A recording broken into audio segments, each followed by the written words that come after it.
ધોરાજી ઉપલેટા વિધાનસભા વિસ્તારના મેરવદર ગામે ગીર ગંગા પરિવાર ટ્રસ્ટ તરફથી હિટાચી મશીન તળાવ ઊંડા કરવા માટે આપવામાં આવ્યું છે. આ માટે મેરવદરના સરપંચ મનસુખભાઈ કથિરિયા અને તમામ ગ્રામજનો વતી હું ગીર ગંગા ટ્રસ્ટનો ખૂબ ખૂબ આભાર માનું છું. આપણે સૌ જાણીએ છીએ કે આપણા દેશના યશસ્વી વડાપ્રધાન માનનીય શ્રી નરેન્દ્રભાઈ મોદી સાહેબે એક સૂત્ર આપ્યું છે, જળ સંચય જન ભાગીદારી. જળ સંચય એકલી સરકાર પણ ન કરી શકે, ગામના લોકો પણ ન કરી શકે, પણ જન ભાગીદારીથી બધા જોડાય તો આપણે પાણી બચાવો આંદોલન સફળ કરી શકીએ.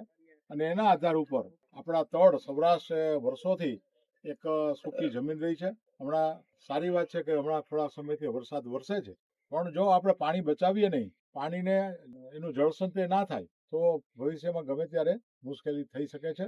માટે આ જે ગીર ગંગા પરિવાર દ્વારા જે મેરવદરને હિટાચી મશીન આપવામાં આવ્યું છે, એના માટે ગામજનો વતી આ ઉપલેટા ધોરાજી વિસ્તાર વતી અને વ્યક્તિગત ધારાસભ્ય તરીકે મારા વતી પણ હું ખૂબ ખૂબ ગીર ગંગા પરિવારનો ખૂબ ખૂબ આભાર માનું છું. ધન્યવાદ.